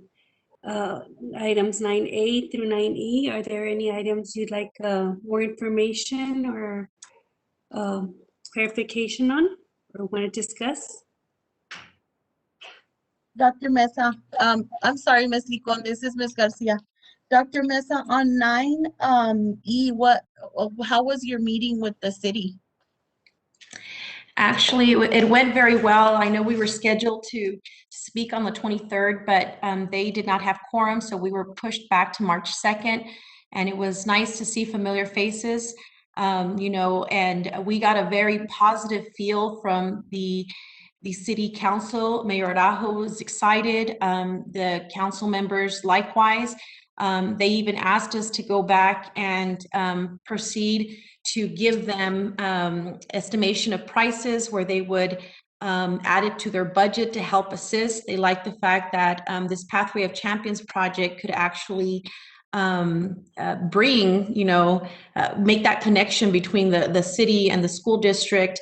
We got a very overwhelmingly positive, we were invited back to share information, and it seems very promising. And so I know that it made Sorbeto smile when they offered to, perhaps add it to their budget. So we're definitely going to keep tabs. I said, yes, we would come back and ask for money and support, but I just think it's a beautiful thing to further connect the community and how well the city council as well as the district continue to work. And we did the same basic presentation, a little bit shorter version than what we provided you all. But it seems very promising. We're excited. I don't know if Mr. Martinez or Horacio Hernandez, if you would like to add anything to that, because they were also present there. Good evening, Board President, Ms. Licon, and members of the board, Dr. Mesa. I just want to echo what you just said, ma'am. I think that, yes, there was very positive environment. The questions that were asked and the comments that they shared were really positive. I think it's going to be something that we're going to really connect in this project. So I'm excited about it too. Dr. Mesa Chavez, this is Mr. Chavez. Yes, so sir. Is there any I guess any estimates or anything that was obtained any different information from the first time we talked about it? I know that you guys put some prices for the monument, but I still haven't seen anything for like the plaza or any, you know how you said maybe contribute the bricks for the families or. Right, to we're fund- actually, yes, we're actually gathering that information. We have attempted several, I mean, we do have a weekly meeting, but we've attempted several times to finalize the estimates. And so we've had some delays, not necessarily on our end, because I know we're keeping tabs on it, but it's actually getting the estimates from the different folks that we're reaching out to. And so we have a lot of pandemic responses, but our intent on the administration side is to bring more information, specific cost estimates for the April board meeting. And so that's where we are right now. I know that I can also add, we're working to develop a website specifically dedicated to the Pathway of Champions, and I'm working on finalizing, it's almost there, a sponsorship letter so that we can reach out to different individuals, and it's kind of coordinating beautifully so that when they do receive that sponsorship letter from us, that they can actually go to a website and automatically be able to donate. So that'll help hopefully incur, take care of any costs that would be incurred. So it's kind of, I know for the team and, anyone that serves on that committee can help us, can chime in if you'd like, but I know that it's been for us a hurry up and wait, but I know that it's helping us identify a little bit more clear what the expenses are by asking more questions and so forth. I don't know if Mr. Martinez or Dr. Segovia, would you like to add to that? Hello, ma'am. No, just like you said, yes, we've been pushing hard with those contractors to get those estimates as soon as possible. They have come back and remeasured a couple of times and made some calls to confirm information because they really want to get it right as far as the pricing. And we want to make sure that we cover all the bases and all the details from the lighting and the type of concrete and everything that they need to know, so that once they give us the estimate, it'll be as close as possible. So I really can say that we are nearing the end as to them providing that cost information. So I feel confident that by April we would have those numbers. Good evening, President. Okay, thank you very much, Chris. Good evening, President Licon, board members, Dr. Mesa Chavez. Just to echo what was said by Mr. Martinez and Dr. Mesa Chavez, we're on the waiting game with those vendors, but hopefully we'll get them soon. I did have a question for all of us is, have you guys seen the commercial? That was my next question. I saw part of it, but I haven't seen all of it. It's out there. I wish you guys had it. I've been missing it. I've been missing it, and I even asked, I'm like, wait a minute, I'm watching TV at the wrong time. So I need to leave it on channel 14 literally day in, day out, so I can catch it. Horacio, would you like to speak to the commercial, just what we have coming up in April as well? Yes, good evening. I'm Chair Licon, members of the board, Dr. Mesa Chavez. Yes, in fact, we have a commercial going, a promo video in channel 14, in channel 4. I missed it myself too. I'm trying to get to see if I can see it, but I had no success. So yeah, it's running throughout the day. I think a total of 8 times throughout the day on channel 14. And I think in channel 4 up to 6 times. So yeah, it's hard to catch them, especially because they can come up in prime time. They can do during the morning. It's hard. So I myself have made a point to make it, but I haven't had success. So, I mean, don't feel bad. We're also working on the Spanish version of the promo that is going to be aired starting in April, channel 26. So right now it's in the works. We're working with the company that is doing the promo, and we're providing them with all the material needed to make it a bilingual Spanish version. It's going to be exactly like the one in English, but it's going to be in Spanish. And I think we want to capture both audiences in English and Spanish. If you follow us in Twitter or not in Twitter, social and Facebook, we also have an ad going on that it's targeting specific categories. And people are seeing it, people are watching it, we're getting some attention, and we are promoting the good things that we're doing here in San Elizario I.S.D.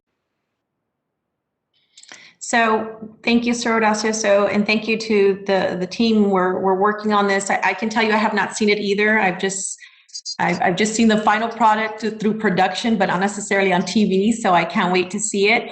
But it's starting to get traction. I get texts almost every day from different people who are watching it and who see it, and it's exciting to get compliments. So we're slowly taking it. We kind of said, oh, we want all of these projects to come together all at once, but you know, we're working through each one of them, the different phases as we can. But it's really exciting to do this. Nerve-wracking, I think, at times, but exciting because we are showcasing, you know, the champions of San Elizario, which is our students, and our Teacher of the Year for the state as well. Good evening, Board President-elect Clone, members of the board, Dr. Mesa Chavez. I have seen the commercial on Channel 4. So I'm trying to take the video. I can't get my video to turn on, my camera, but I was watching, it was in the evening, and I just like, whoa, it just popped up. And I thought, I didn't realize it was going to be on Channel 4. And it was really, really cool to watch. So I did get to see the whole commercial.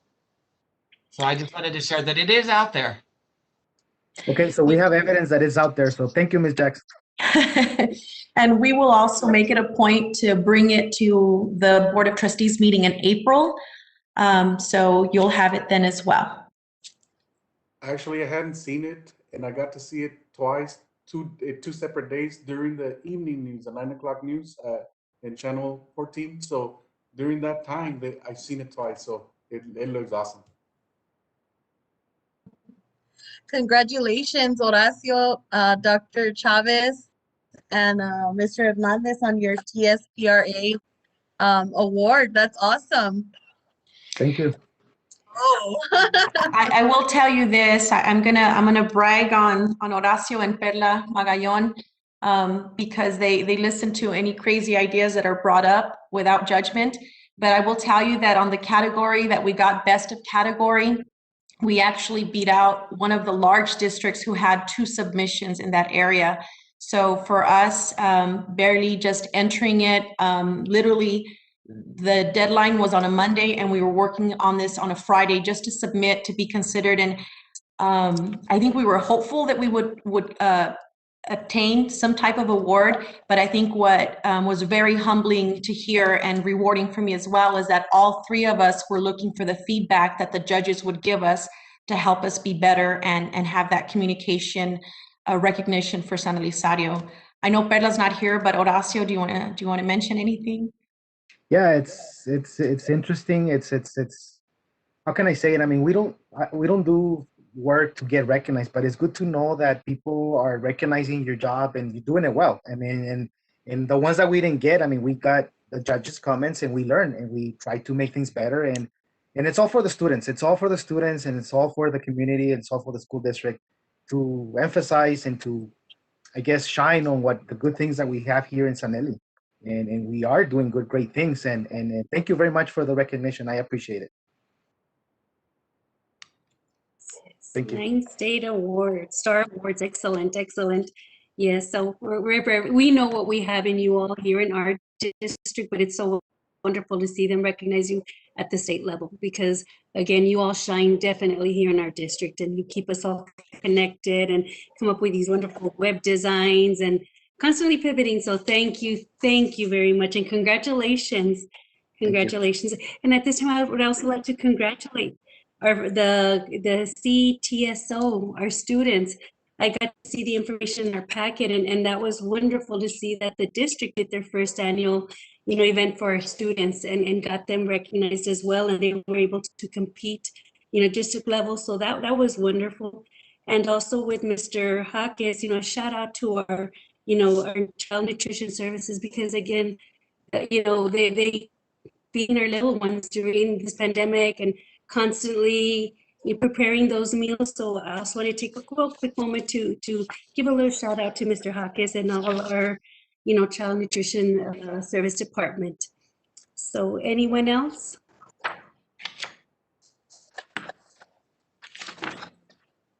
If no, okay. So congratulations to all and thank you. So then we will now proceed to item 10, the consent agenda. Items 10A through N1. Are there any items that you'd like to pull out for further discussion? If not, then may I entertain a motion, please? I so move. Okay. Second, may I have a second? I second it, Ms. Is there a second? Was that you, Mr. Chavez? I think it was Myrna before me, but either me or Myrna, I Myrna? think. Okay. So which one will it be? Myrna? It can be Okay, Mr. Ms. Chavez. Hernandez. Mr. Chavez, then I need you to second it, please. I'll second it. Well, Oh, I made the motion, Thank you. Okay. Ms. Licon. And Yes, yes, I have the motion for Ms. Garcia. I just needed a second. Yeah, motion on the floor by Ms. Garcia, a second by Mr. Chavez. Okay, Mr. Madrid, how do you vote? Aye. Okay, Mr. Chavez, aye. Mrs. Garcia, I, Mrs. Hernandez, Aye. and Mrs. Licon. Aye. Motion carries. So we will now return back to items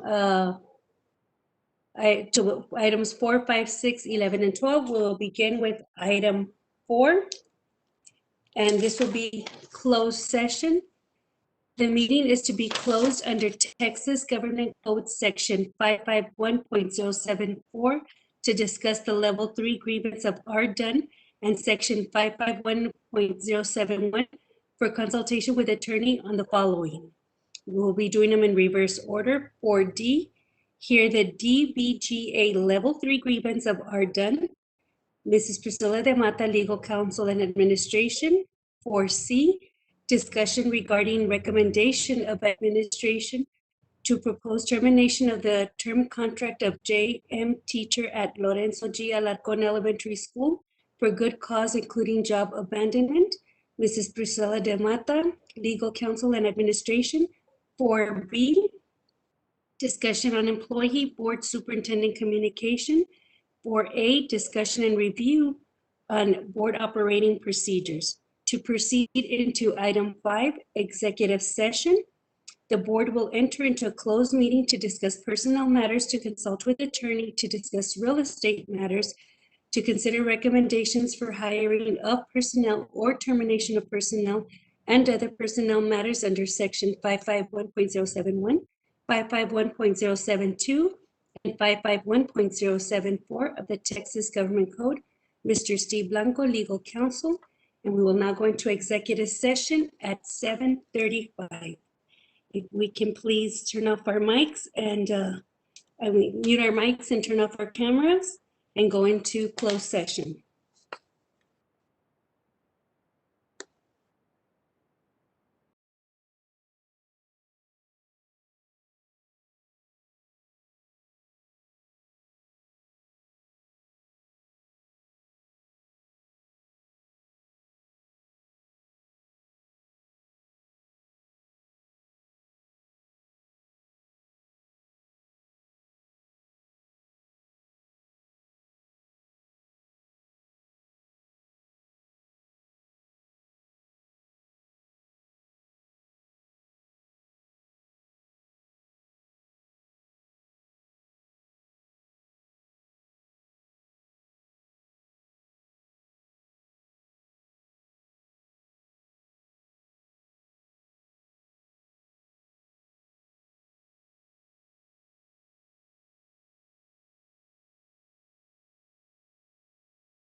1.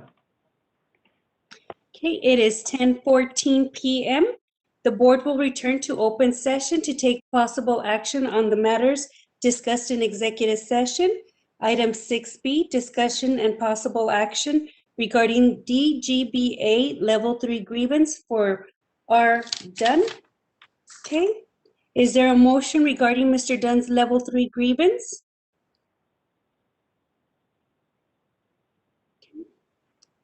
Since there is no motion, the board takes no action. So item 6B, there is no action. Proceeding now to item 6A, discussion and possible action regarding administration's recommendation to propose termination of the term contract of JM teacher at Lorenzo G. Alarcón Elementary School for good cause, including job abandonment. Is there a motion on the floor? I so move. I so move. Okay, there's a motion by Ms. Garcia. Is that a second by Mr. Madrid? Yes. I second it. Second by Mr. Madrid. Any discussion on the item? If there is no discussion, then I will now take a vote. Mr. Madrid, how do you vote?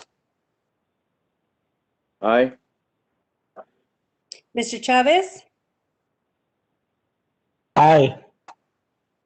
Mrs. Garcia? Aye. Mrs. Hernandez? Aye. Mrs. Licon? Aye. Motion carries. And item C, discussion, review, and possible board action to revise board operating procedures.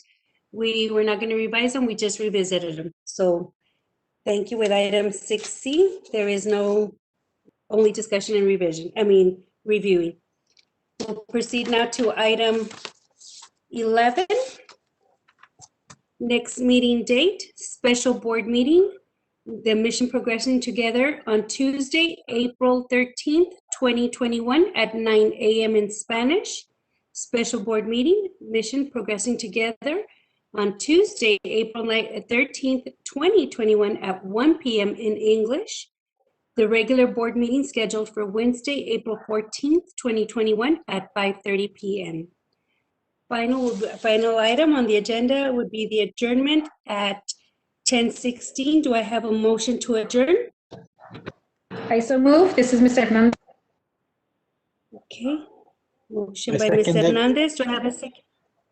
Mr. Chavez, second by Yes. Mr. Chavez. Okay. Mr. Madrid, how do you vote? Aye. Mr. Chavez? Aye. Mrs. Garcia? Aye. Mrs. Hernandez? Aye. Okay, and Mrs. Licon, aye. Motion carries. We are adjourned. Thank you all. Have a wonderful evening. I can't say drive safely because we're at home, but please have a restful evening. And thank you. Good night. Good night. Thank you. You too. Good night. Bye.